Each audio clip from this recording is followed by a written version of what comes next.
বাবা মারা যেহেতু চলে যাবে তাই আম্মু এসেছিল বাবা মায়ের সাথে আগের দিন দেখা করে যেতে।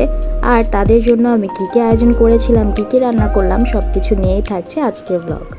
সকালবেলা ঘুম থেকে উঠে জান্নাতের বাবার জন্য নাস্তা রেডি করছিলাম। আর ও বাবা মা আসার পর থেকে যখনই অফিসে যায় বাবা মাকে সালাম করে যায়, আর সেই মোমেন্টটাও আমি ক্যাপচার করে নিলাম। ভাবলাম যে মোমেন্টটা ক্যাপচার না করলেই না। মাশাআল্লাহ। আর যেহেতু বাবা মা ফজরের নামাজ পড়ে তারপর আবার একটু রেস্ট নেয়, একটু ঘুমায়, তাই জান্নাতের বাবাও চায় না যে তাদেরকে ডিস্টার্ব করতে, ঘুম থেকে জাগাতে, তাই ঘুমের মধ্যেই তাদেরকে সালাম করে যায়, যে ব্যাপারটা খুবই ভালো লেগেছে। জান্নাতকে নিয়েও স্কুলে চলে গেলাম আর ও ক্লাসরুমে ঢুকে যাচ্ছে টুকটুক করে। আর তারপর নিচে একটু বসলাম। আর এই তো নুসাইরের কাছে একটা বিস্কিট চাইলাম, বাট ও আমাকে দেওয়া মাত্র আমার হাত থেকে আবার বিস্কিটটা নিয়ে নিল। খুবই কষ্ট পেয়েছি, দুষ্টু বাচ্চা। তারপর আবার তাকে বললাম যে আমাকে একটু দাও, বাট সে একদমই ডিরেক্ট না বলে দিচ্ছে যে সে দিবে না। স্কুল থেকে এসে একটু রুটি ভাজি খেয়ে নিলাম। আর জান্নাত যেহেতু ক্লে কিনে এনেছে, এখন সে ক্লে নিয়ে বিজি হয়ে গেছে। আর এখন একটু ভাত বসিয়ে দিলাম, তার পাশাপাশি মায়ের জন্য একটু টমেটো চাটনি করব আর পটলও ভাজবো, কারণ মা সবকিছু দিয়ে খেতে পারে না। একটু ভর্তা ভাজি থাকলে মা খুব ভালো মতো খায়, তো ভাবলাম যে এগুলোই করে দেই। আর জান বাচ্চাকে একটু রসমালাই দিলাম, সে সাথে আমিও খেয়ে নিলাম।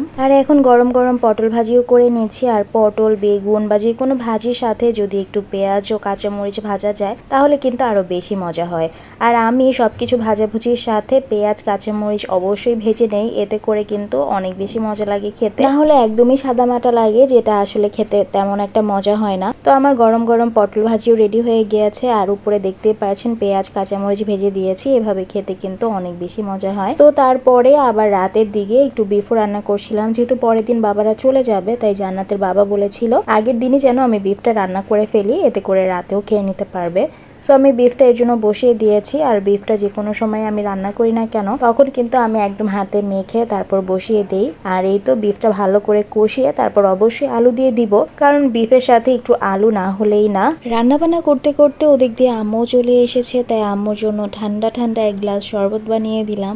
আম্মু আসার আগে সবসময় ফোন দিয়ে জিজ্ঞেস করে যে কি আনবে, সো আজকেও জিজ্ঞেস করেছিল। তো আমি আম্মুকে বলেছিলাম যে পেটিস নিয়ে আসতে। পেটিস আমার এমনিতে অনেক বেশি ভালো লাগে, আর হঠাৎ করে ওই দিন অনেক খেতে ইচ্ছা করছিল, তো আম্মু পেটিস এনেছে, তার সাথে আমি আবার একটু আনারস কেটে দিয়েছি। সো এই তো মাশাআল্লাহ আলহামদুলিল্লাহ 3 মা মিলে বসে বসে গল্প করছে আর সন্ধ্যার নাস্তা করছিল। আর আম্মুকে বলেছি যে রাতে যেন খাবার খেয়েই যায়।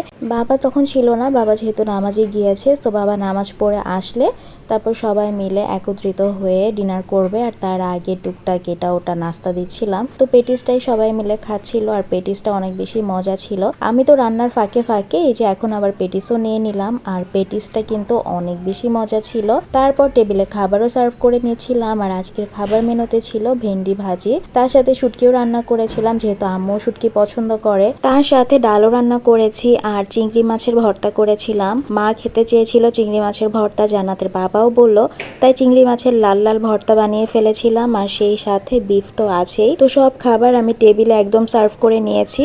আর এত কিছুর সাথে অবশ্যই ভাত তো থাকবেই। আর এই তো ধোয়া ওঠা গরম গরম ভাতও একদম রেডি আছে, এখন সবাই খেতে বসে পড়বে।